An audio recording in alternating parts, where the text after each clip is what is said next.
I'm delighted to introduce this session, which is on racism in the workforce and the impact on patients. My name is Dr. Chaand Nagpaul. I'm a general practitioner, GP, or a family practitioner, depending upon where you are in the world and the term you use. And I've been doing this role in North London for 33 years. I'm also a board member of the Race and Health Observatory, and I've just completed my 5-year term as chair of the British Medical Association.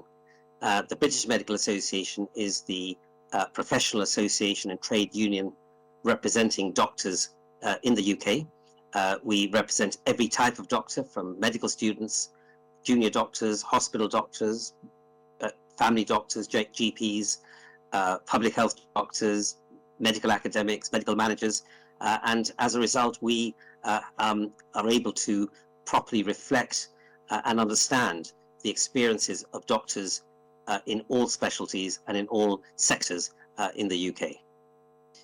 So I'm going to today speak about racism in medicine, the UK experience, drawing upon work the British Medical Association has done.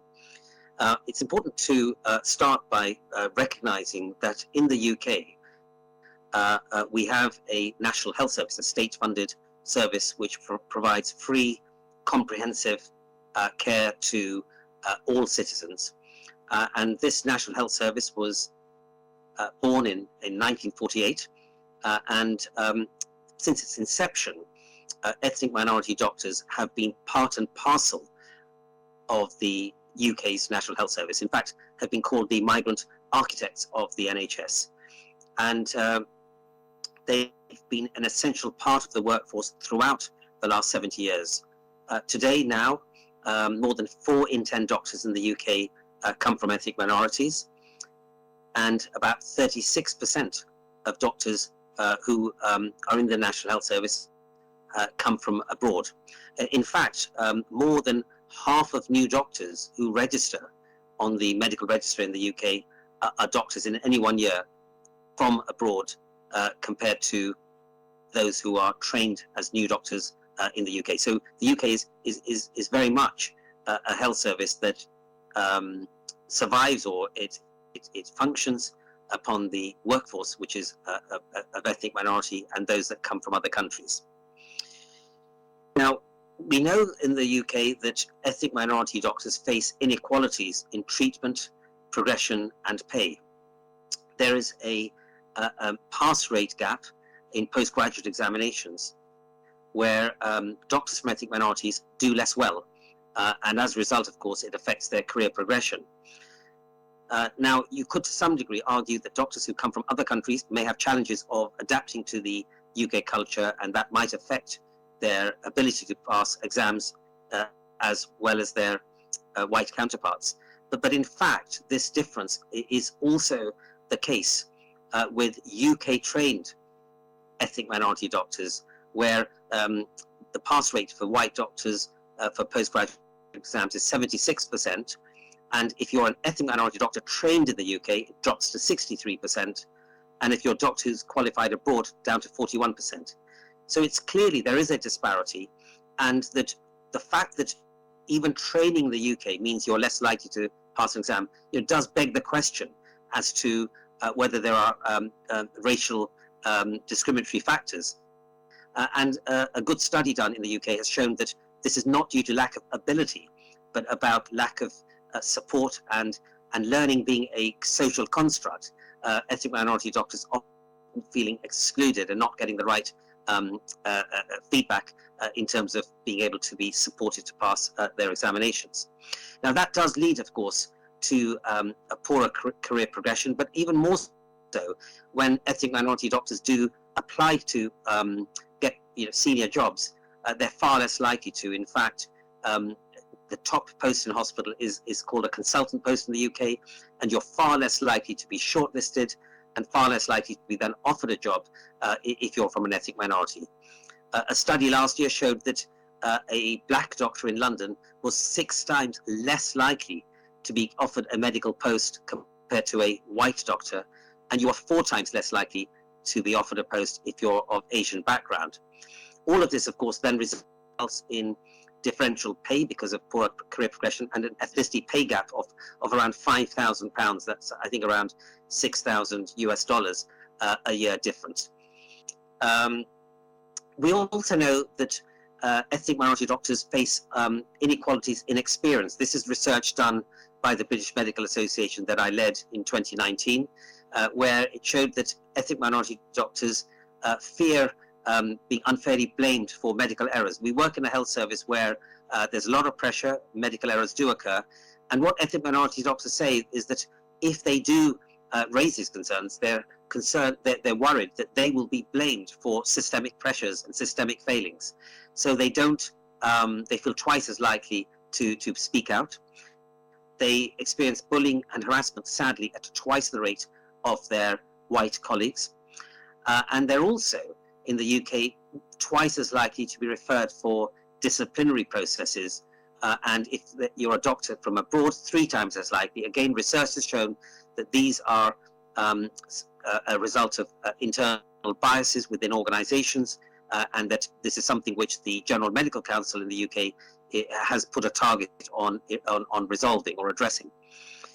You should also remember, of course, that these negative experiences of feeling undermined, harassed, bullied, excluded can have an impact on well-being, and we know that there's research in the UK that shows that your cognitive function can reduce by 60% when you experience incivil behavior, and also that the chance of making medical error is much higher when doctors feel stressed and burnt out, between 40 to 60%. So you do have this added impact on ethnic minority doctors, that their clinical performance suffers, and of course patient care suffers.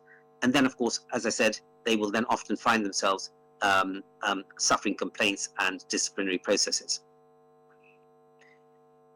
The racial disparity for doctors in the UK was very marked and stark in the first wave of the pandemic in particular, where the first 10 doctors who died were all from an ethnic minority, and the majority had come from other countries. And I, on behalf of the British Medical Association, called this out and called upon the government to take action immediately in doing a review, and also putting in place protections for doctors who were the most at risk. And of course, with ethnic minority doctors, we also saw a disparity in terms of illness and deaths in the population, where ethnic minority populations were dying and becoming ill at a far higher rate. So we certainly found that as a manifestation of racial disparity. We also, at the BMA, carried out some we carried on surveys throughout the pandemic that gave us a good understanding of the experience of ethnic minority doctors. And during the first wave of the pandemic, doctors of ethnic minorities reported being twice as likely to say they didn't have the protection, feel they were protected with PPE. And this came at a time when the UK was very short of face masks, gowns, and so forth. And what was also very saddening was that they felt pressured by their managers to see patients without protection, and they weren't, again, they didn't feel able to challenge and question, so they just put themselves at risk without challenge, because, as I said, before the pandemic, we already had a culture where ethnic minority doctors felt afraid to speak out, feeling that there would be negative consequences, such as affecting their career progression or recrimination. They also suffered issues around not being able to take breaks and have their holidays not prioritized and so forth. But it does give some understanding as to why we have this disparity, or had this disparity, in ethnic minority doctors dying and falling ill at such a higher level than their white counterparts. Most recently, just in fact, last month, the BMA has published a major racism in medicine survey and report. It's the most comprehensive report ever done, in my understanding, about the experience of doctors and racism. And what it shows is a health service that really has an extreme level of disadvantage and poor experience of ethnic minority doctors, which also impacts on patient care. And some of the findings are that 76% of respondents said they experienced racism. And this graph shows the breakdown between different ethnic groups. And clearly this, as I said earlier, it does have an impact on the day-to-day realities of doctors. And those sorts of realities are around microaggressions and insidious poor experiences in the workplace. For example, if you look at this graph, you have more than half of black doctors, just under half of Asian doctors who feel that their clinical ability or professionalism is doubted at work. And that compares to just 6% of white doctors. If you look at the next graph, having your work unfairly scrutinized, black doctors again reporting that they feel that they're in the workplace, those senior to them are looking at their work to a far greater degree and scrutinizing it compared to their white colleagues. Asian doctors come next. If you look at the next graph, a common feedback is that doctors from ethnic minorities are often assumed by patients to be more junior. In some cases, doctors being mistaken to be porters. And if you look at this graph, again, a very low level of reporting of being in a more junior role if you are white British. In terms of experiencing derogatory comments or behaviors, again, black doctors have had the worst experience, followed by Asian doctors. But as you can see, the fifth column to your right, or the second from the left, white British doctors have very low levels of reporting of derogatory comments. Being ignored or socially excluded at work, we know this can be extremely mentally distressing for individuals. Again, high level of feelings of exclusion for black doctors, followed by Asian doctors.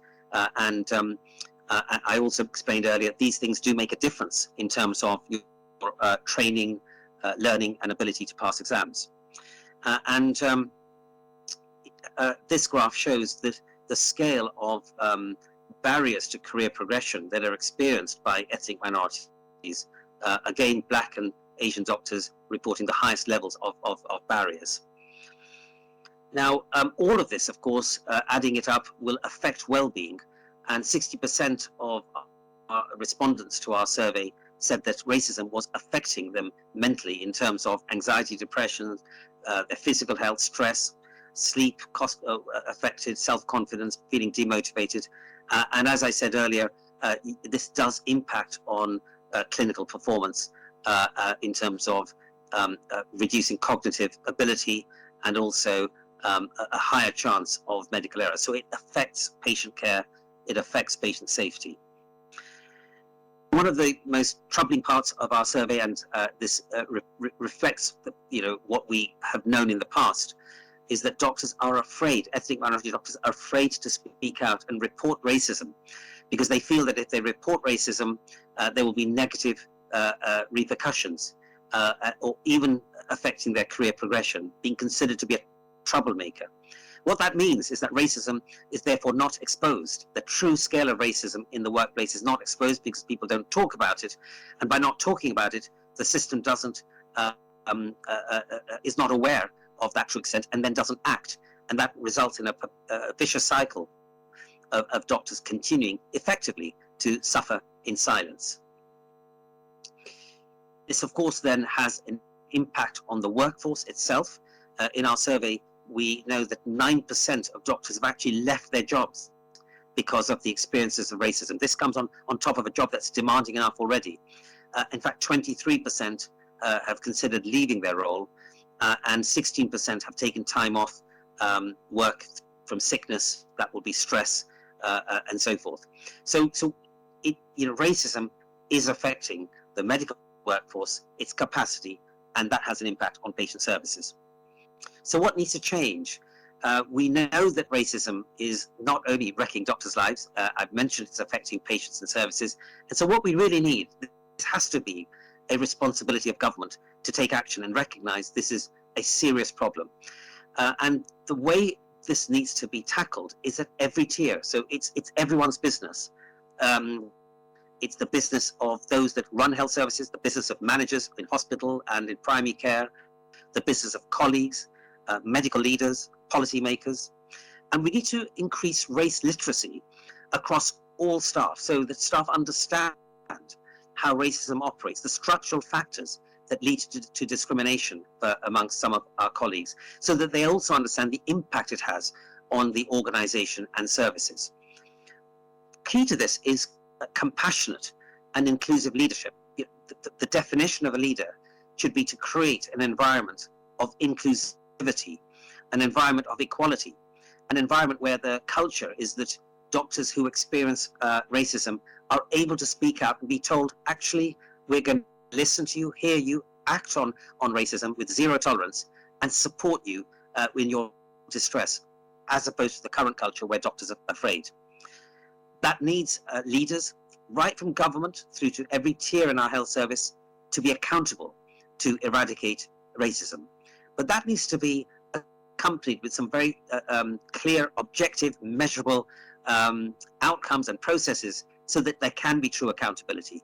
So, for example, in the UK, one could be to eradicate the ethnicity pay gap. Another could be to end the disproportionate referrals for disciplinary processes for ethnic minority doctors. Another could be to end the disparity in the pass rate of postgraduate exams. Those processes and outcomes, if they could be changed, would require an environment of equality. And finally, we do need to have systematic monitoring of how racism can be tackled in the workplace. We need to invest in research, training programs, and to see which interventions work best. There has not been enough investment in research into racism in medicine, and we should disseminate good and best practice so that we create a culture where we see racism not just as a wrong to correct, but we actually see the ethnic minority or diverse culture in our health service as something to celebrate and something to fulfill in terms of the full potential of the talent of our workforce. Thank you very much for listening, and I wish you a productive rest of today's session.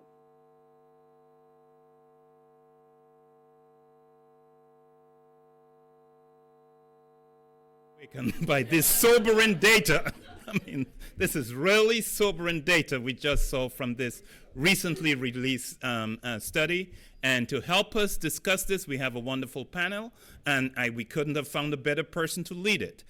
Our leader, moderator for the panel is Dr. Anthony Mbewu, who has been trained in medicine at the best universities here in the UK, who has practiced in the UK, but brings extensive leadership experience from his native South Africa, where between 1996 and 2010, he served as a director of research and then the president of the Medical Research Council of South Africa.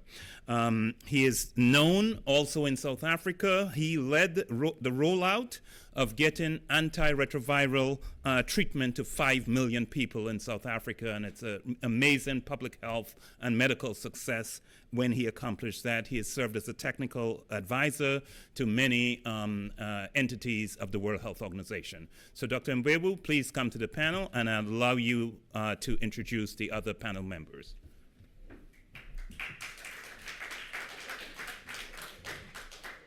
Could the other panel members please join me on the stage?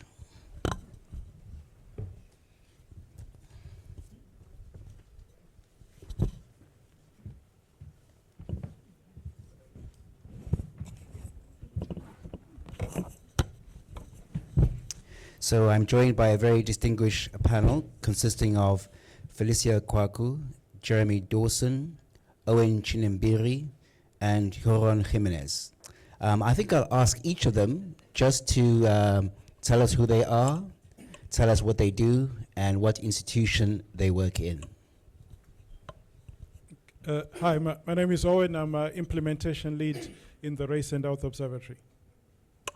Hi, call me JJ. Yeah, I was in the NHS for 20 years, and now I'm with the private sector.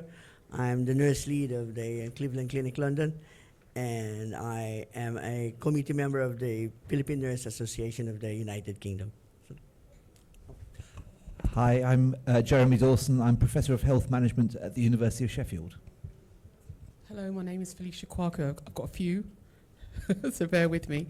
I'm currently one of the Associate Directors of Nursing at King's College Hospital. I am the Chair of the Chief Nursing Officers and the Chief Midwifery Officers for England's Black Minority Ethnic Strategic Advisory Group, and I'm the Director for Education and Training at the Nigerian Nurses Charitable Association UK. Good, thank you very much. After what was really quite a disturbing and quite shocking presentation, full of data from Chaand and Nagpaul, we're going to spend the next 20 minutes discussing the data and also the experience in the field of the 4 panel members. And then we will open up for questions from the audience in the room and the audience on the internet. So I'm going to start with Jeremy. Jeremy, can you tell us a little bit about how adverse experiences of racism by NHS staff impact upon patient outcomes, and how can this be ameliorated?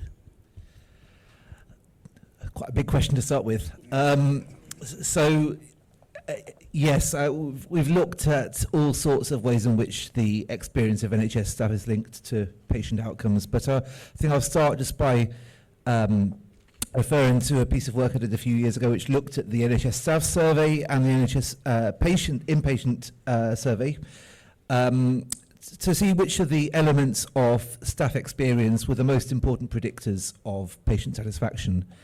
And to cut a long story short, the top 4 were, well, work pressure, I guess there's no surprise there, but then perceptions of equal opportunities in terms of career progression and promotion, experience of discrimination, and quality of team working. And I think the fact that the perceptions of equal opportunities being the second most important predictor there took a few people by surprise.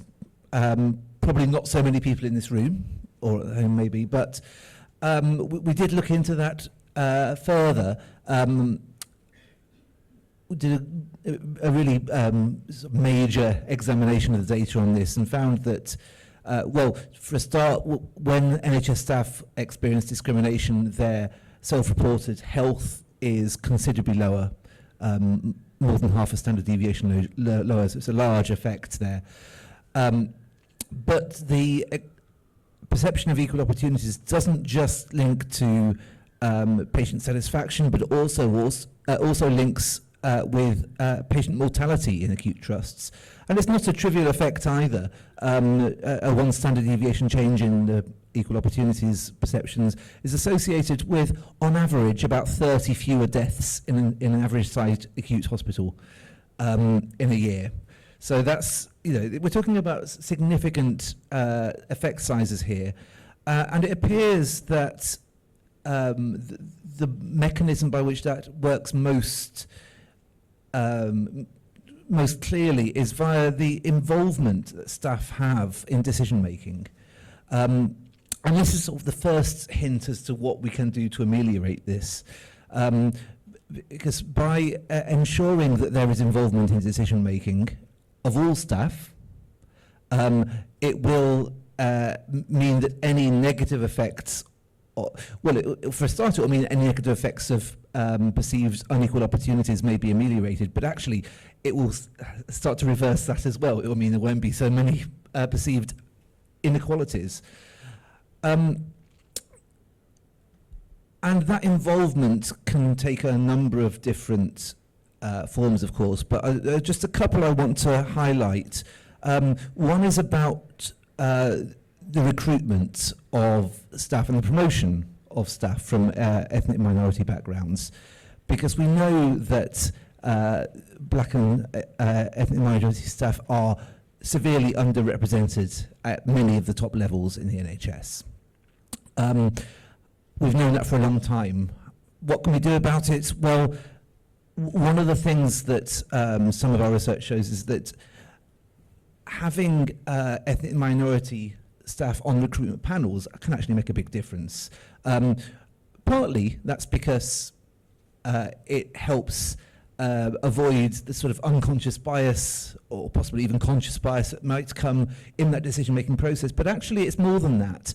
A study we did looking at 13,500 recruitment panels, not in healthcare but in the academic sector, showed that when there was an ethnic minority member of the recruitment panel, the actual number of applications from minority applicants increased significantly. And when it was chaired by an ethnic minority, they more than doubled.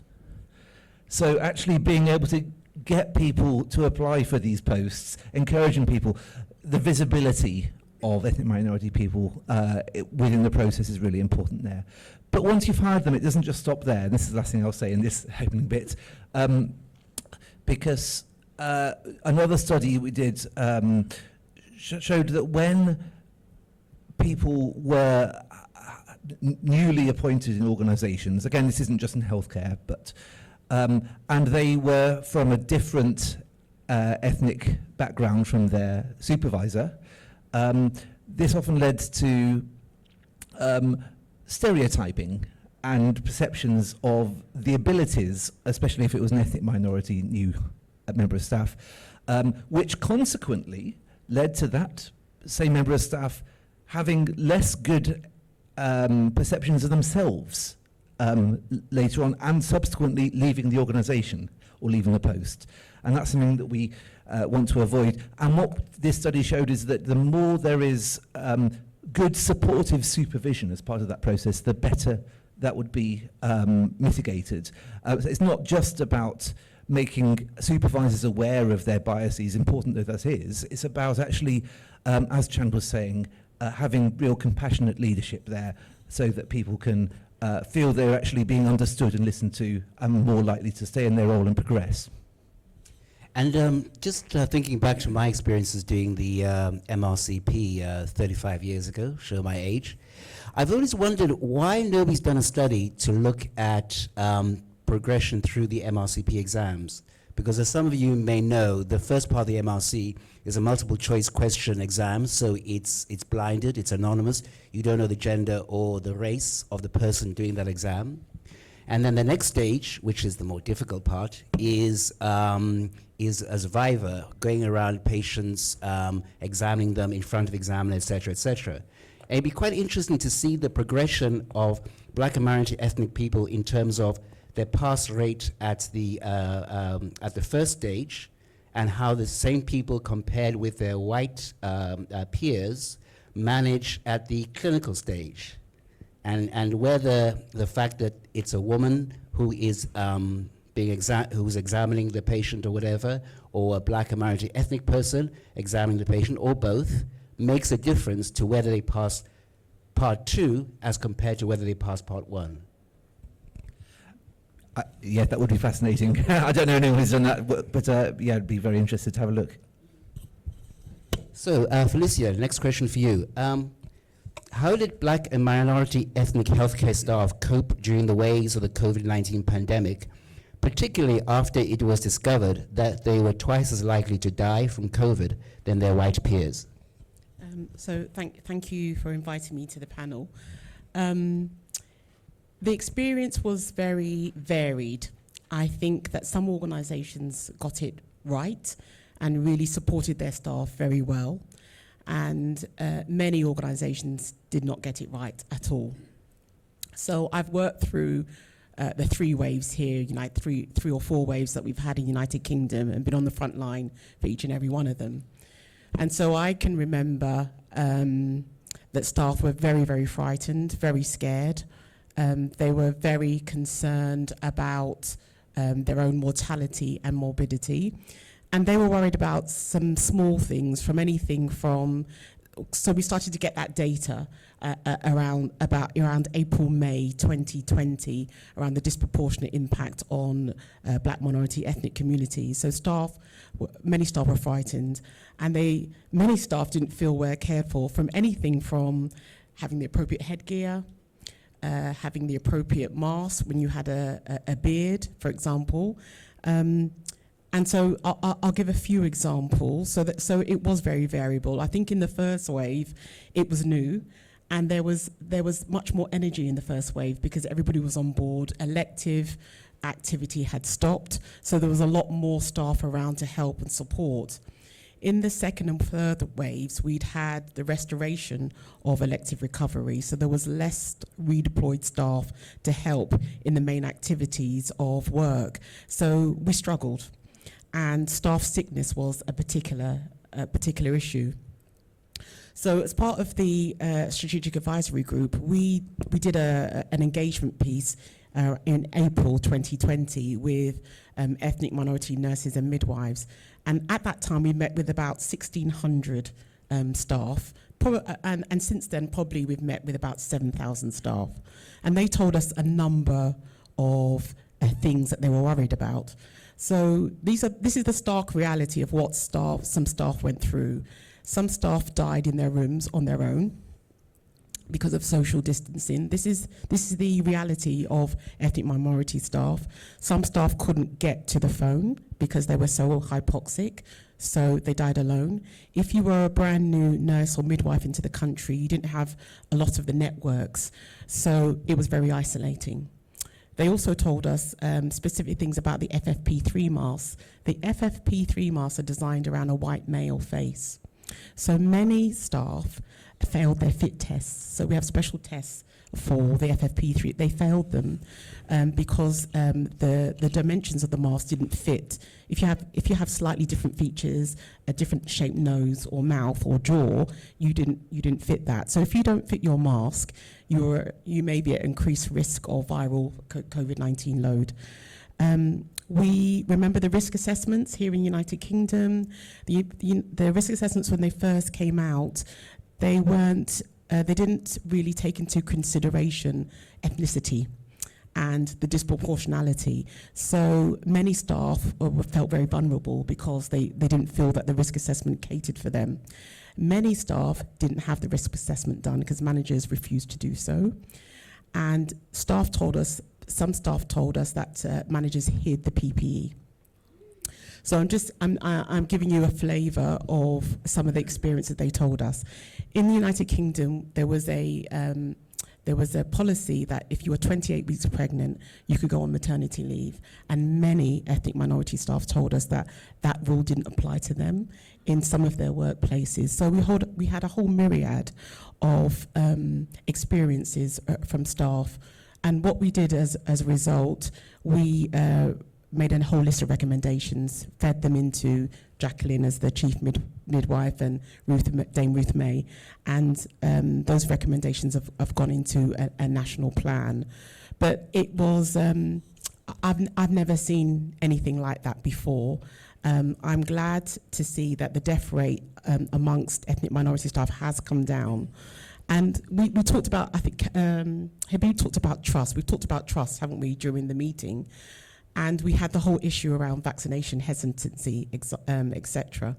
And I remember in April, May 2020, there wasn't many counts of who was dying, but we knew, and the diaspora community knew, because we were doing the counting ourselves.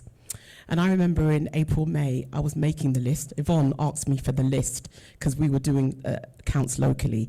And at that time, 200 healthcare staff had died and 70 nurses had died. And no, about 77. And when I looked at the ethnicity, 74 were from ethnic minority backgrounds. And nurses and other healthcare workers were still dying up to January, March 2021. So I remember one week, the first week of January 2021, 11 nurses died in 1 week from COVID, 11.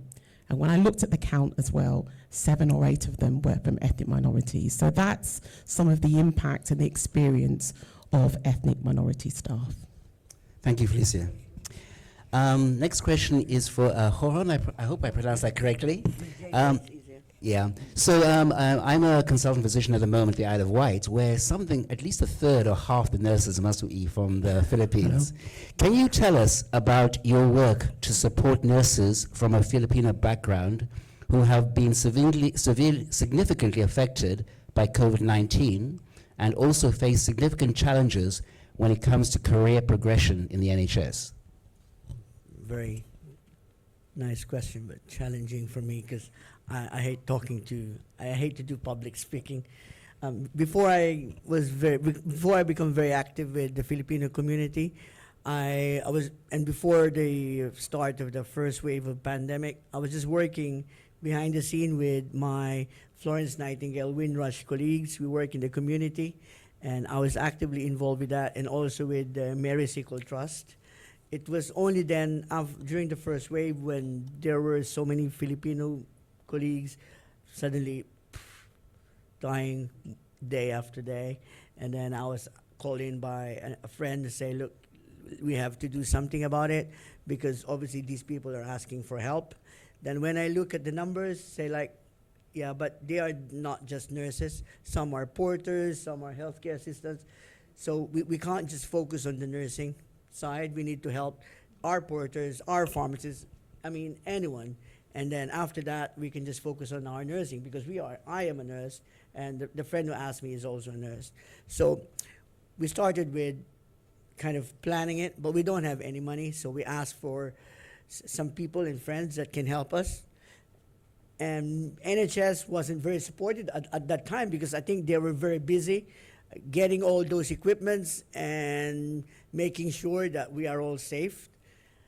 So many, every day we receive lots of people talking to us and saying like, can you help us, because we don't want to be exposed, but we were sent to look after these very sick patients.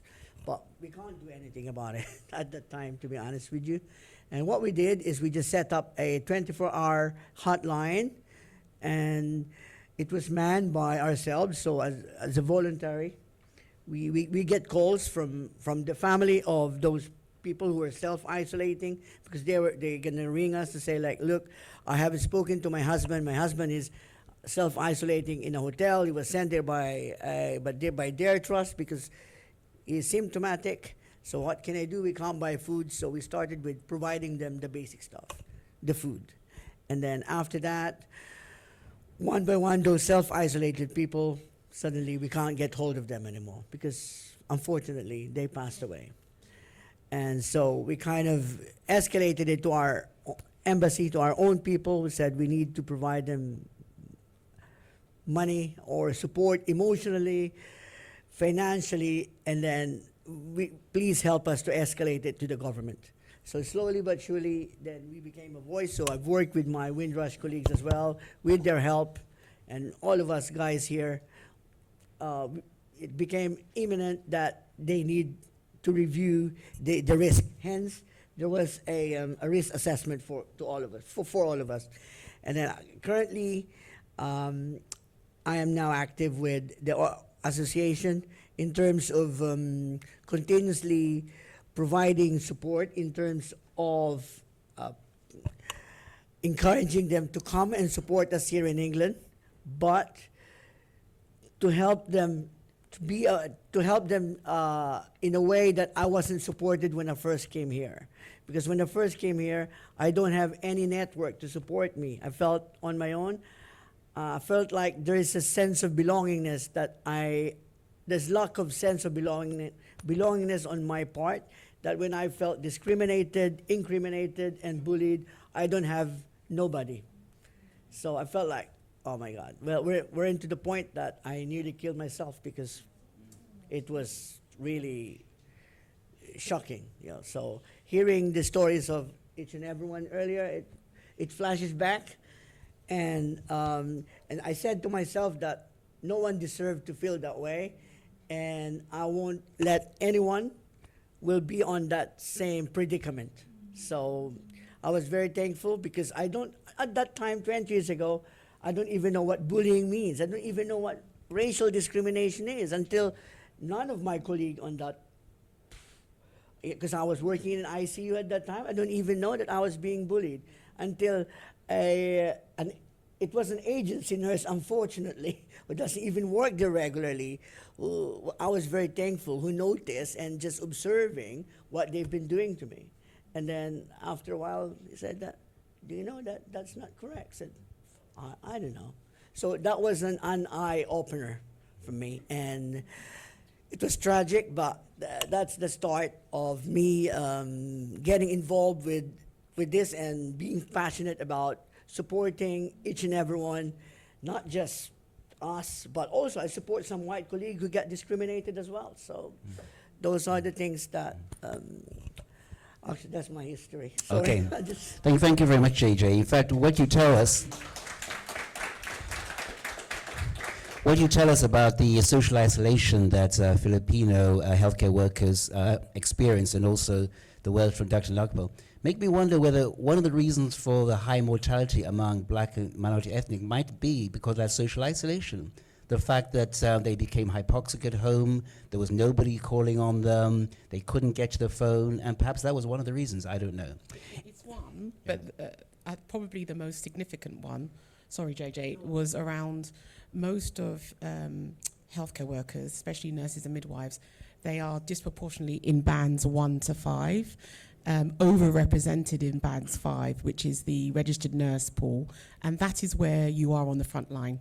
So you are in close proximity to the patient. So if that's where the COVID is, especially during the pandemic or in a nursing home outside of the NHS, and you're junior, you're most likely to be more hands-on, and that's one of the significant contributions. When it came to ICU consultants and respiratory consultants, everybody recognized they were at high risk, but when it came to porters and band 5 nurses, they didn't. Okay, for the panel, we're going to finish with Owen. Owen, I'd like to ask you, what is your experience of using data to reduce race inequality, and how can that experience be used to address the racism experienced by black and minority ethnic staff? Okay, thank you. So I think my answer was sort of like follow on from what Chaand was talking about, that we need to make sure that there's accountability at all tiers. I can see Zara showing me 5 minutes. Okay. I'll use 2 of those minutes. So there's some work I did with a lady called Yvonne Cogill. So we did 2 pieces of work. One was looking at staff and one was looking at patients. So what we did is we actually drilled down the data to the most granular level we could. So we ended up finding out things like, if you're an Asian woman, you do really well as a pharmacist. You probably don't want to be a black nurse. So that's the kind of level you need to go down at, so you'll be able to clearly see where the challenges are. And by drilling down to that level, you're able to give the data to the head of nursing, to the ward manager, to the occupational therapist, so that everyone understands the challenges that their own team faces. Then looking at a patient perspective, you do exactly the same thing. So you look at if you're an occupational therapist, look at the patients you're seeing. The same outcomes that you measure, split them by ethnicity. Are all the patients that you're seeing having exactly the same positive outcome? There's a paper that was written by Lord Daz a few years ago where they talk about high-performing trusts. They're saying, look, the worst-performing trusts are the ones which you say something like, we need to reduce bullying and harassment by 10%. Yeah. But the best-performing trust to say, right, in nursing, we know that our bullying harassment is 33%. We need to get it down to 15%. In occupational therapy, it's this. We need to get it down to this. So that if you're sitting there as an OT manager, if you're sitting there as an ophthalmologist, you know that in my team, this is the work I have to do. I have a role to play in making sure that everyone gets the same treatment. So then the question becomes like, why doesn't this happen? So I think Professor Williams speaks powerfully about the enablers, that leadership is key. And we know that you also need resources. And we know what are the hindrances, the political will and the empathy gap. So if you're sitting there, we get this a lot. You hear it even from some people who lead some of the work inequality saying trusts don't have the data. No, trusts have the data. They've got more data than the national teams. What they don't have is the political will, and they don't have the leadership to tell people to do it, because we went in an organization we never worked before. Using their data sitting there, we were able to drill down and tell them that, you know what, why is it that there are not any black patients accessing occupational therapy and physiotherapy? They're there, but when we started doing that analysis for them using their own data, we were able to do it. So if you're listening to me right now, be it online or in this room, go back and say to yourself, look, in my team, what's the diversity in my team? Where do people sit in the pay bands? How does that look like? look at your patient data. If you're that occupational therapist, so I'm an occupational therapist. Hey. So we always talk about doctors and nurses. I gotta give OTs a bit of a plug. So if you're an occupational therapist working on patients, ask yourself, right, let me look at my patients by ethnicity. How are the outcomes? Are all the patients that I'm seeing having the same positive outcome? If that data doesn't exist yet or is not being reported on, tell yourself in the next 3 months, I will make sure that that data exists. Thank you very much, Owen. And we started 10 minutes late, so unfortunately we've run out of time. But for those who are present in the room, there'll be opportunity over coffee in a few minutes to discuss with panel members. And for those who are online, they can post their questions and they'll be answered by panel members over the coming days, etc. I'd like to thank Dr. Nagpaul in his absence, and also the panel members for what was quite a disturbing and really quite shocking presentation about what Black and minority ethnic healthcare staff faced during the COVID-19 pandemic and how that impacted upon patient outcomes. And I hope that the horror of COVID will not be something that just comes around once in 100 years or once every 20 years, but will be something that actually spurs us to ensure that in the NHS and in other professions that we actually consider the diversity of our workforce and consider the challenges that they face in terms of day-to-day microaggressions that they face, in terms of career progression, in terms of difficulty in the exam level, in terms of social isolation, etc. So it really has been a very enlightening presentation, and thank you very much for the panel members, and thank you very much, Dr. Nagpaul.